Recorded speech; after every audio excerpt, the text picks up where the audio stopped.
and if they expect me to walk away from Luton with nothing, I'll make very sure there's nothing to walk away from.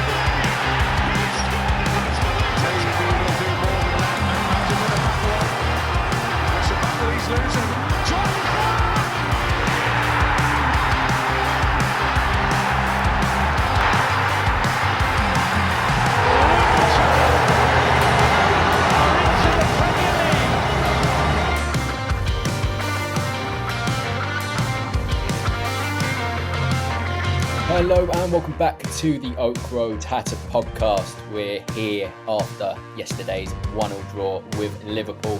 It was a point, it was so nearly all three. Joining me today to dissect the game in a bit more detail, I have Jamie Castle and Kieran Robertson. Jamie, how are you? Good. Only just caught my breath. I'm an addition to the Luton Town injury list after Kieran jumped on me during the Liverpool goal. Had my neck in, been on ibuprofen all day. Can't really twist it. So cheers, Kieran. But no, what an occasion.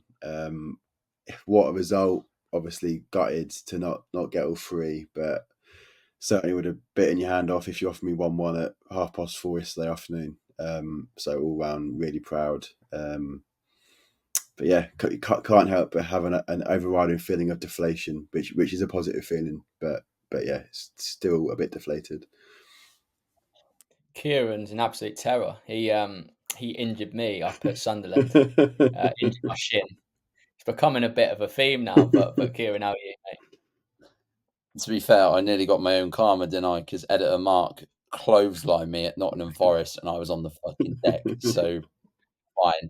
Swings and roundabouts. I'd say living the dream. I mean, for those of you that aren't aware, passed my driving test on Friday. So drove to Luton on Sunday as any normal person would, 48 hours after passing a driving test. Fine. And so far so good because we didn't lose. So good omen, question mark. We'll see for the rest of the season. But yeah, similar to Jamie, I think thoughts. If someone says to me before the game, you go take a 1-1, you'd be laughing. But when you go 1-0 up in a game that you don't expect to go 1-0 up in, and it's still 1-0 in added time, there's that little bit of you that's like, they could come back, but also, oh my God, we're about to win. And then their goal was a bit lame. And we'll get onto it. But yeah, I summed it up best in my tweet yesterday, was disappointed but not angry. And like I said, we'll get onto that in a moment. Yeah, I think that's a fair enough assessment of the game. But before we get into things in a bit more detail, we're just 1 week away from announcing our giveaway winner. And if you haven't heard by now, we've got 3 big prizes for the lucky winner. We have the 23-24 shirt of your choice. We have 3 A4 Luton-related prints from the talented Matthew J. Wood. And we've also got the playoff final CFAX mug, which has gone down very, very well. If the numbers are anything to go by, and to make sure you are in with a chance of winning, make sure that you subscribe to Oak Road Hatter on YouTube. That's the big one. Retweet and share this post wherever you see it, whether that be Facebook, whether that be Instagram, whether that be Twitter. Make sure you do that also. And then the last thing, for a double entry, make sure you tag 3 friends in said post. Going on to the game, and we'll before we go through our analysis, as always, we go through too good, too bad. And I guess the overriding feeling, what we've already stated already, is that it was a little bit deflating given the way that things went. But as always, people have come in with a too good, too bad very well. Our first too good, too bad of the evening is from Dale Robertson, who's too good, was scoring from open play and box-to-box Barkley. Barkley having a very good game, and speaking to Liverpool fans today at work, he tends to do that when he goes and plays against Liverpool, which I'm sure is a happy record that he continued yesterday. Going on to his too bad, not going to say anything bad after that performance and result, which I think is fair enough, given probably when you compare expectations to the actual final outcome. I don't think there was much bad at all. We'll go on to Donny Kennedy, who's too good was Kaminski was absolutely top draw, and we absorbed pressure really, really well. Of course, I think it was 75% possession. Coming to you, Kieran, Kaminski again. We've spoken a lot about him in recent weeks. It seems like he's upped it to a very high level. I'm just gutted for him. I'm gutted for him that he didn't get that first clean sheet of the season. Same here, and what a game it would have been in to get his first clean sheet. To be like, yeah, Sam, my first clean sheet was against Liverpool. Like, every performance he's had this season, you can see a significant improvement as well. And I think the Liverpool game showed it. I think there's actually a clip from a few podcasts back discussing Kaminski, and I said there will be a few games where he will ship 3-4 goals, but there will be games where he wins us points. Last night, prime example. You play Liverpool on any other day. Like, don't get me wrong. I think where we needed to, we bossed Liverpool. However, there are saves in that game when I was watching them back that kept it from being 3-4, 5-1. And that's before we've even scored a goal. And the amount of times that I found myself saying, me, what a save, was criminal. Like 8, 9, 10 times I'm thinking, how on earth? Because you're thinking, surely one goes in, surely one goes in. But the one I remember best was, I think it was early in the second half, Nunes has played through and hit a snapshot. And they're the ones that we typically don't get away with. They're the ones that just come off and it's an instant goal. And I've seen it go against us so many times. But my word, stretched all the way across the goal. It was going top corner. It was a quality strike from Nunes, probably the only one he hit all game, to be honest. And what a save. Like, even Liverpool fans, I saw a few heads just go like this. Like, how have you not scored? So yeah, I've got nothing bad to say about him. Like you said, I'm gutted he wasn't able to get his clean sheet. But in terms of all-round performance, by far his best of the season. And the thing for me that's key is I know that there's a few better performances than that coming. And Jamie, going back to, it was actually still Donny Kennedy's point here. We absorbed pressure really well. I think our shape was fantastic. We chose the right times to press, which I think, listening to Rob Edwards the last 2 or 3 weeks, that has been vitally important in how we approach these games against the better clubs in this division. So to absorb pressure really well, to tactically go toe-to-toe and maybe even surpass a Jurgen Klopp team, that was a massively, massively good thing to come from last night. Yeah, and not for the first time this season, Edwards had us tactically spot on. Off the ball, we were outstanding. Best I've seen a Luton team off the ball in a long, long time. And yeah, again, sort of, as Kieran said, gutted for Kaminski to not get the clean sheet, gutted for the players, gutted for Rob to not get the win. You can tell Joe Gomez at left back was one of our sort of triggers for the press. Whenever he got the ball, Townsend was out and Gabor was to follow up. And I think that's something that sometimes this season we've been caught out where someone's gone to press and his mates not followed him up, be it Gabor or Doughty followed in the press. And you just got pulled out of a shape and got behind. But last night that didn't happen. Every man was just spot on in that press last night, and we had to be. For 95 minutes we were perfect. Unfortunately for 3 minutes we weren't, or for one action we weren't, which is gutting. But it stands in good stead. I think if you play like that on Saturday at United and Palace at home, the home after that, we'll get points this season. And on that performance, I've got no doubts whatsoever that will stay up. Especially after that performance. Obviously, it's one performance, and we now need to be consistent in that level of performance. But based on that, yeah, we've got every chance. Going on to Donny Kennedy's too bad. Final third decision making needs some sharpening, and Kabore seemed to spend a lot of time on the ground and then be fine. Doesn't seem very Luton to me. And just go into that first point of final third decision making. Do you agree with that? So Do you agree with the final? I'm just laughing at laughing at Kieran's Oh. look on his face to that last point.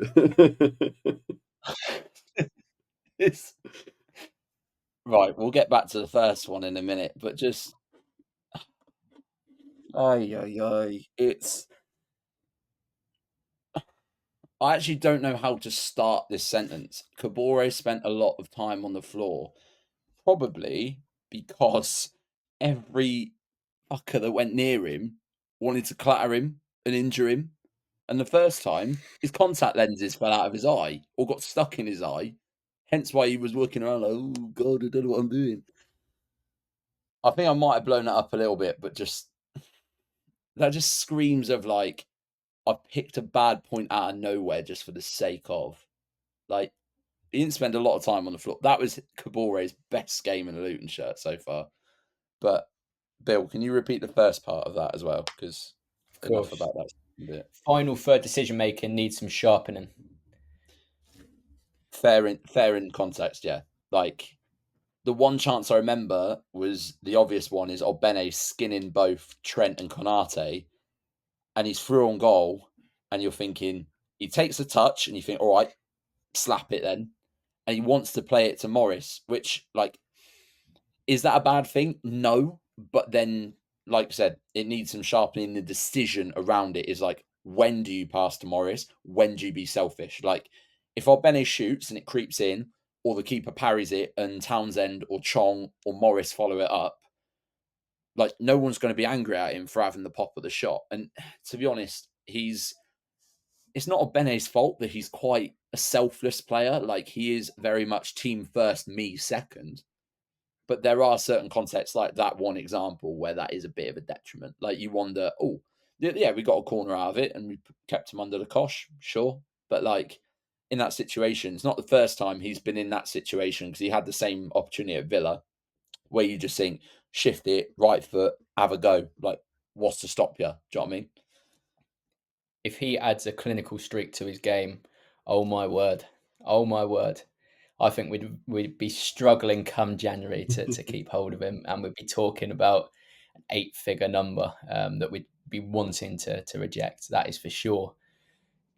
Jamie, coming to you lastly for this final third decision making, that point there. I think there's elements of that I agree with, but I think also when you break down our goal, I think that is an example of where it doesn't need sharpening, where we displayed decision making at its finest when we broke out with pace and scored what we could probably categorise as the perfect counter-attacking goal. Yeah, I think in transition we're excellent in terms of Barkley beating his man, who, by the way, was outstanding yesterday, Ross Barkley. So props to him. Managed to carry the ball up the pitch, lay it in the path of Kabore, inch perfect pass. It meant Kabore didn't need to break stride and he could just run onto it and carry it forward. Again, Kabore, excellent, fantastic ball into the path of Chong.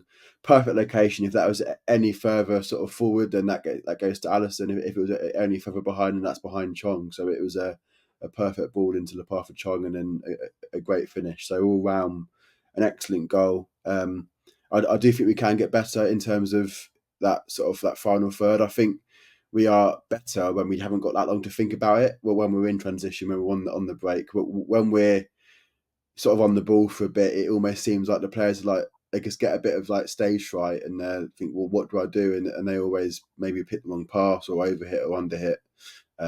So I do agree. I think like Chio had too long to think about it in that one instance that Kieran mentioned, but it will come. And I think for me that was the one difference between us and them yesterday. I think the XG says 3-1 to them, but I don't think they caused any more threat than us. It's just that all of their threatening opportunities ended up in a chance, a shot or whatever, whereas we had lots of threat, and just because that threat didn't end in a shot on goal, it didn't record recorded on the XG. So that's one of the downfalls of that as a stat. And I think in terms of threat going forwards, we were as good as them yesterday. And on Facebook, we also had another further 2 comments. Ruby Mick said, Merseyside teams are my favourite prey. That it's now 4 points from 6. 4 points of our total of 6 points from Merseyside clubs, which is it's becoming the new Yorkshire for us. And John Stark also put proud of the Hatters. We're going to head into a short break, but when we're back, we'll go through a little bit more analysis of yesterday's draw against Liverpool.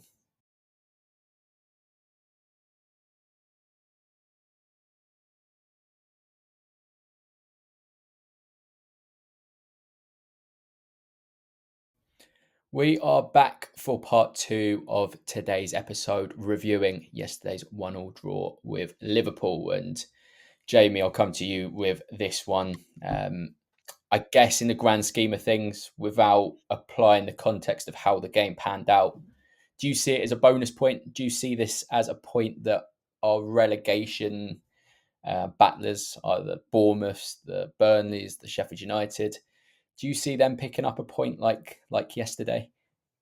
Yeah, I think that's almost an impossible question because others might gain a point against Arsenal or Spurs or Chelsea. So I think I don't think about it in that sense. I think you just have to care about yourselves, and for us, that's a bonus point.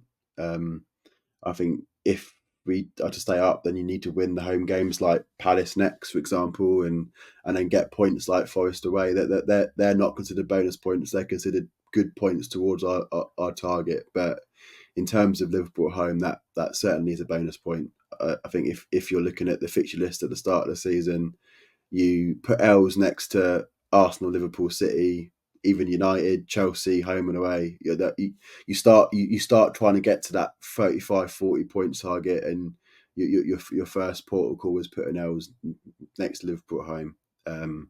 So that is absolutely a bonus point.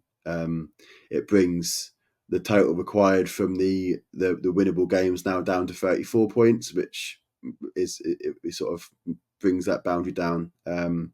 So yeah, I think in the context, it definitely is a bonus point. And then Kieran, going back to the very start, we saw the team sheet. I guess the main point of conversation was whether we have 3 in midfield or if we had the 2. We opted for the 2. It ended up as a tactical decision that worked in our favour.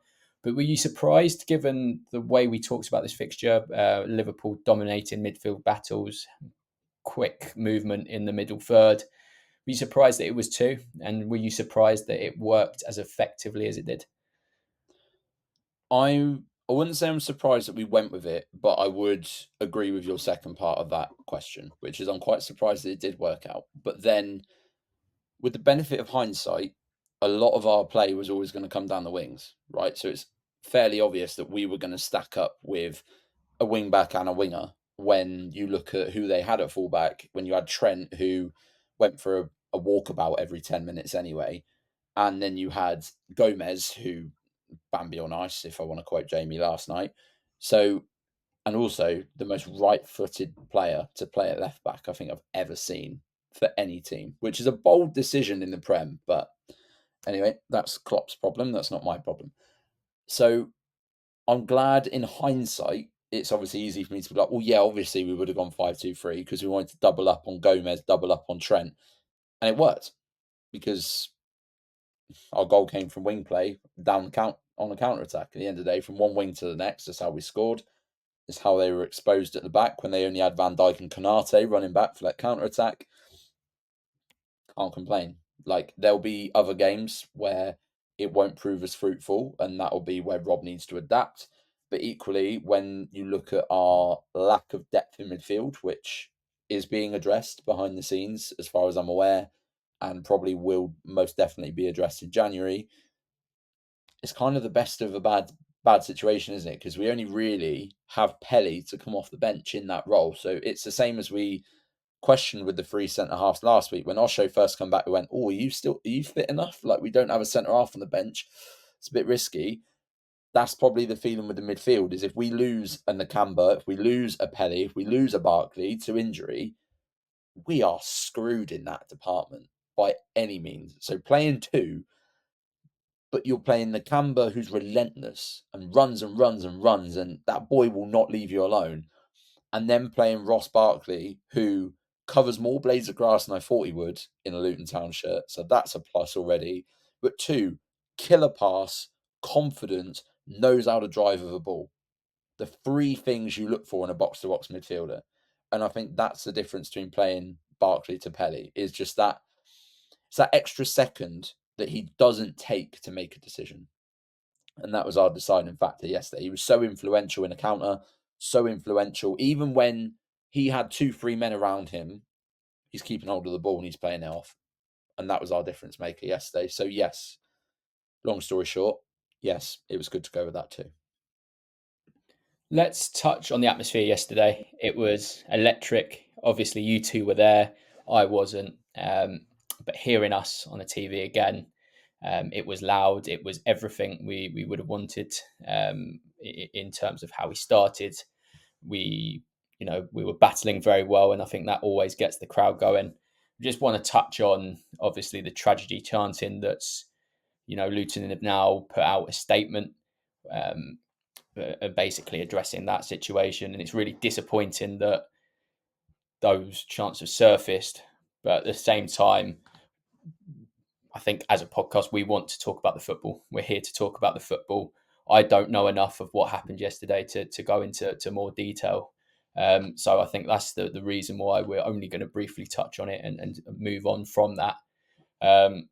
So yeah, got back to the football, back to what was a fantastic performance, and we don't want to take anything away from what was an incredible Luton Town performance, and one that will, long live in the memory of us Town fans. So let's go on to the defensive line.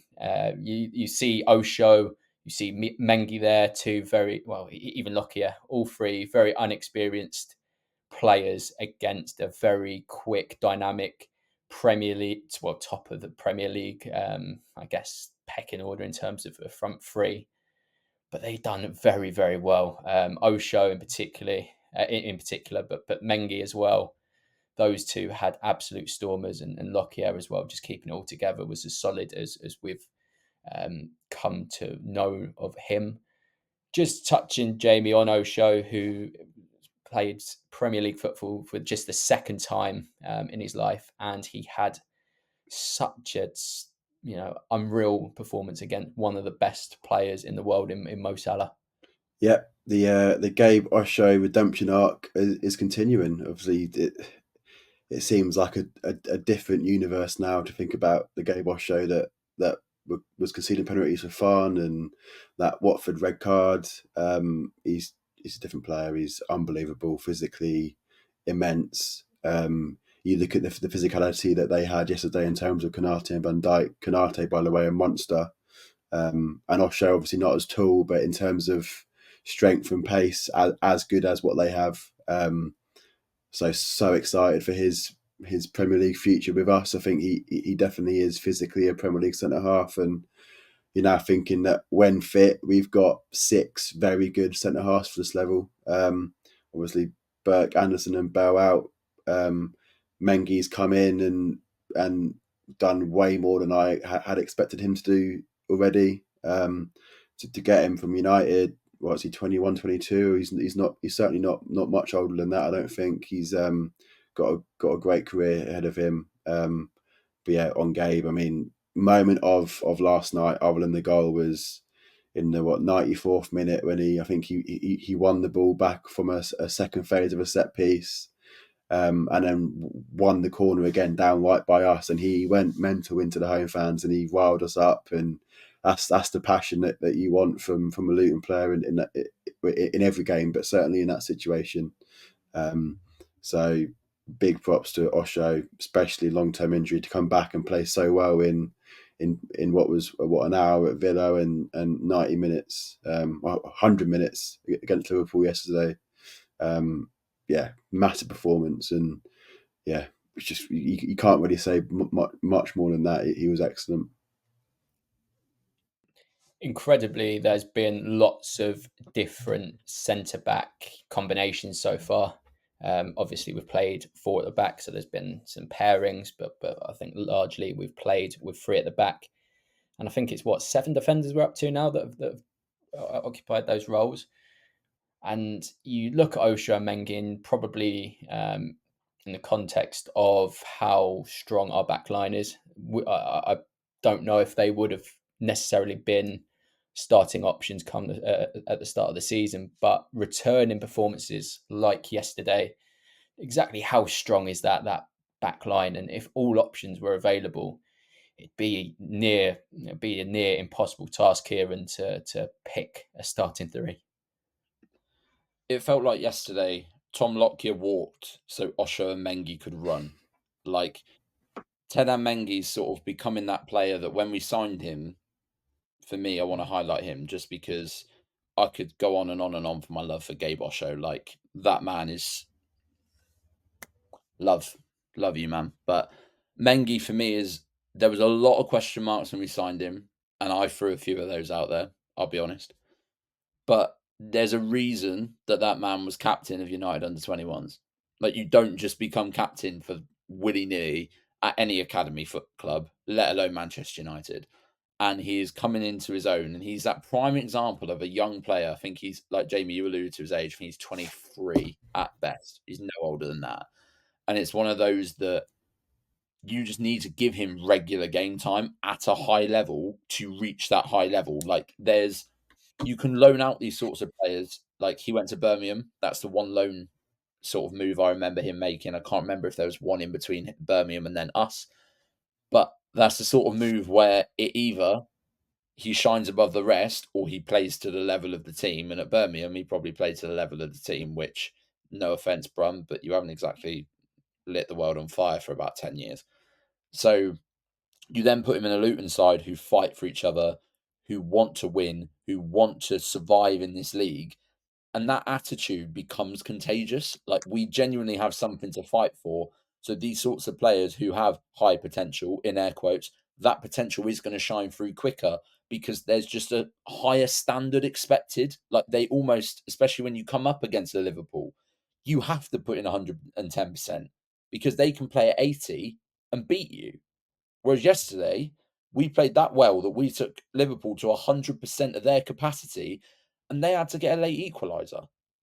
That's how well our backline played. They kept them under so well that I can't fault them. Even for the goal, you're just kind of like, okay. But, like, my reaction to the goal was like, okay, but cool. Like, how good has this performance been? And yeah, if we'd have then conceded again, different story. But Osho, Mengi, both brought them in for the same reasons. Both young players, both up-and-coming players. And I'm so happy for Gabe Osho. Again, another reminder, he was a free. Gabe Osho signed on a free. Mengi signed on a free. We have paid £0 for these players. And there's clubs that spend 10, 15, 20, 30 million on centre-halves who don't even lace their boots for 90 minutes. Unbelievable. Oh, we are rolling to the bank, gentlemen. Jeez. I've just checked. He's 21, Mengi, and I think it's a theme of Luton Town Football Club through our rise. If you mentioned Gabe Osho on a free from Reading, benefiting from other clubs' issues. Reading now bottom of League One since we got him. To think that, I wouldn't say they let him go for free, but the fact that we managed to get him from them and they're now where they are. Man United, you look at their centre half issues. Okay, got Maguire and Johnny Evans. The fact that they chose to sign Johnny Evans on a free again rather than just giving Mengi a go speaks volumes. We're like, okay, then if you don't want him, we will. Now we brought him in, right over back three, put in a 7.5, 8 out of 10 performance against Liverpool for what I believe to be a sub £1 million transfer fee. Phenomenal, and it's just a theme that we've had through our rise in terms of benefiting from other clubs' woes, and long may it continue.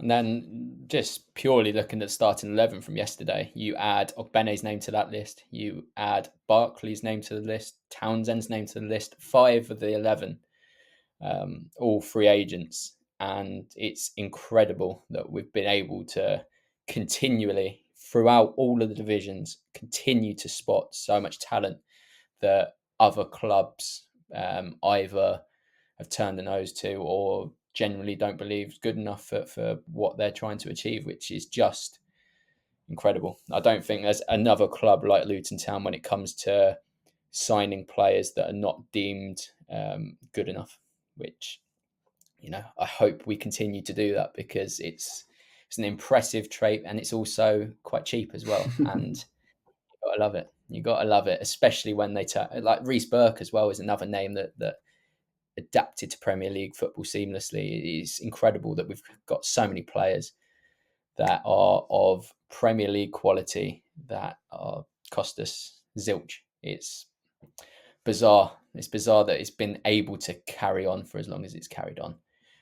Let's go on to our goal in a bit more detail. And I think when we look back to maybe Brighton at the start of the season, Chelsea, there was this notion that counter-attacking football was going to be massive for us.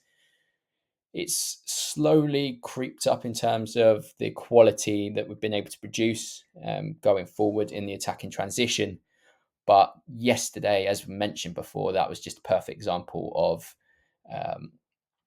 a growth in our counter-attacking abilities. And Tah Chong, a player off the bench again, somebody come in, it again shows how important having a big squad is. A squad that's hungry, a squad that will seize opportunities when they arise, and that's exactly what he did yesterday, Kieran. It is, and at one point in time, he was our record signing for about a week.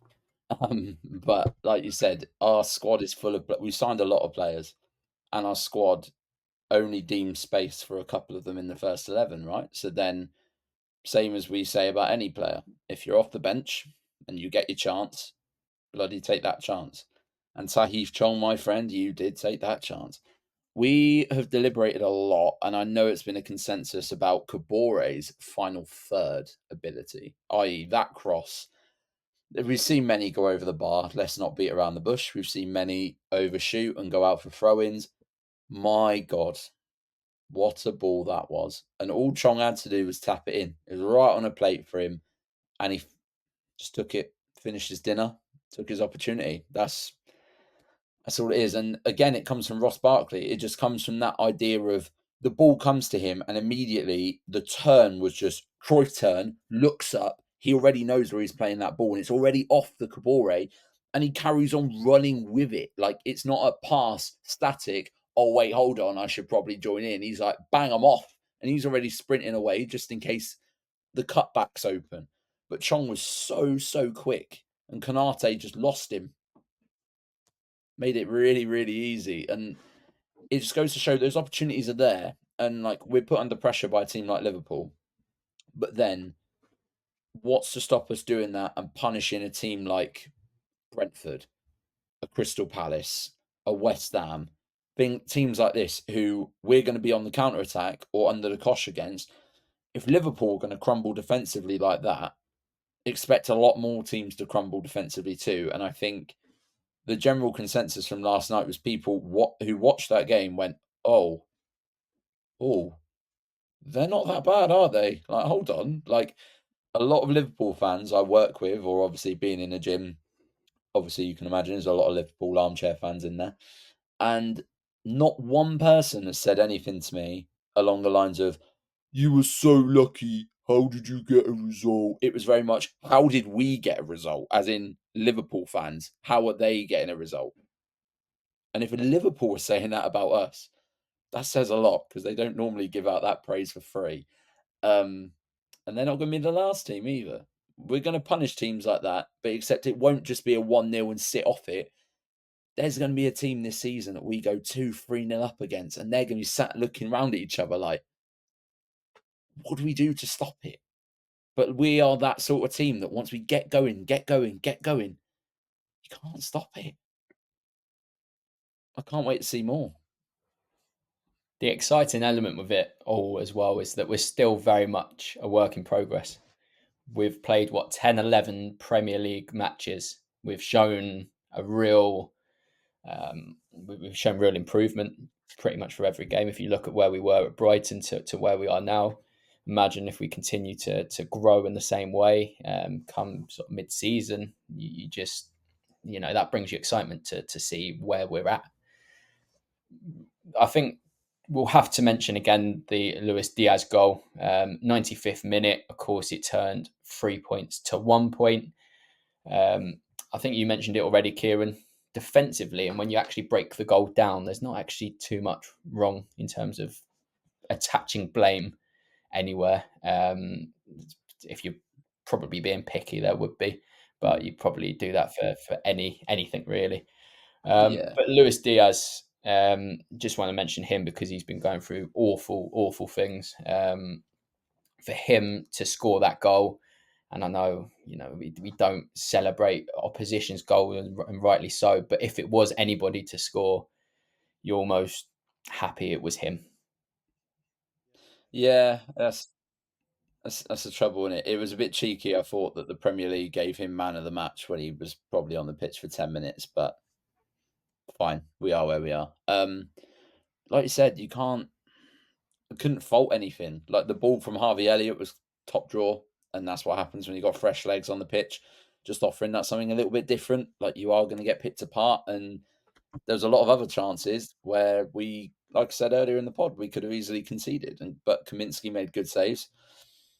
It's bound to happen. Like, that was the only thing that went through my head last night when we scored, and it kind of calmed down a little bit. I went, this doesn't look good, does it? Because you knew that we weren't going to go for it, and there's usually only one ending to that poem. But again, like, I'm not super arsed. Like, I'm not sat here like, oh my God, like angry. Like, how the hell have we conceded? Oh, it's 1-1 and we should have beaten Liverpool.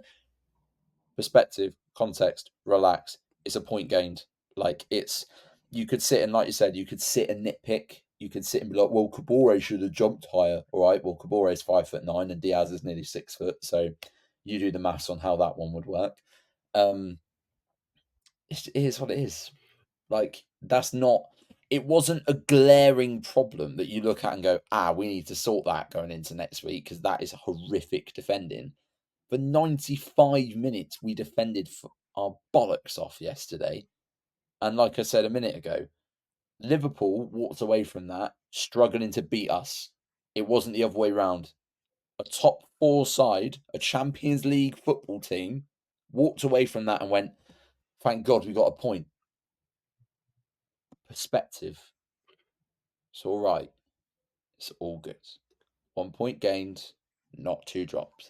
I'm going to nitpick slightly. I think I'm going to just break it down. I watched the goal back just before the pod, and it is really frustrating. I think Edwards will be really disappointed this morning watching it back, because we've got the ball. Marv's on the ball, goes to clear it. I think cannons off Eli's shin back into the path of Liverpool player. So that's one frustration. I think Kanate isn't on the ball. Ross Barkley goes in for a slide tackle, and I think hesitates slightly. I think he thinks about not giving away a foul, but probably could have gone in a bit harder. Falls to Elliott, and then I think Alfie Doughty sort of caught in two minds, goes to press but doesn't fully, which then allows the ball to float in, and then Kabore gets out jumped by Luis Diaz, which is frustrating. I think almost a bit like the West Ham goal where Jared Bowen out jumps Ryan Giles. If you don't really want to be out jumped by a smaller wide man, if it was a Darwin Nunez, you think fair play, you've just managed to get that match up right from their perspective. And then it sort of loops over Kaminski's head. So you think, did he get caught in the half space? Should he have gone to try and claim it? Should he have stayed on his line? Yeah, as I say, it's nitpicking and it's frustrating, but they're the moments that if one of those moments doesn't happen and the person's in the right place, or you're in the tackle hard enough, or you press fast enough, then that goal's prevented. So it's just one of those sort of 4 or 5 margins that I've picked out needed to go in our favour, but all 4 or 5 went against us. So it is really frustrating. still really proud to have got a point and played really well, but you can't help but think that you just think, what if? Like, it would have been a famous victory, and in the immediate aftermath of the goal, I was heartbroken because I was like, please Luton, for like the 5 minutes before that, please just like hold on. But we couldn't. But no qualms about it. Really proud of the performance. But that's Edward's job is to be nitpicky and try and stop it from happening in the future. And I've got every faith that he will. And it was an immense sense of pride for what we left out there in terms of every aspect of the game. I think physically we more than competed. Tactically we were spot on. Mentally, for the large majority of the game, we were brilliant. And yeah, as you say, it's that difficulty of really getting to sense of having all 3 points and then getting down to 1 point, especially a season where every point is going to be absolutely vital. But ultimately, things like this will happen this season where, we'll be on the right end of points late on. It was the same against Forest. We managed to claw back a point from nowhere, really, if you look at the grand scheme of the game. But yeah, it's when 3 points was so close. Our first home victory of the season, that would have been absolutely sensational to do it against Liverpool. But yeah, I think we've got to be proud of that performance. And for me, it sends a message to the teams that are below us at the moment, teams that haven't really shown too much as of yet. They haven't shown the fight that we've shown. So yeah, I think from a performance perspective and from a grit and a determination perspective, what a display that probably have a real impact on things going forward. Well, that is it for today. A big thank you to the two of you for joining me. A big thank you to everybody watching and listening. The next pod will be Thursday, where we preview Manchester United away, and what a time to play Manchester United at Old Trafford. It's going to be a massive, massive occasion, going to one of the most iconic stadiums in the world, and genuinely believing that again we can get something off this game, which I think this Liverpool game has aided that as well. As mentioned at the top of the show, we've got our giveaway still going, so check us out on social media to recap everything you can win and how to enter. But until the next show, it is goodbye from us.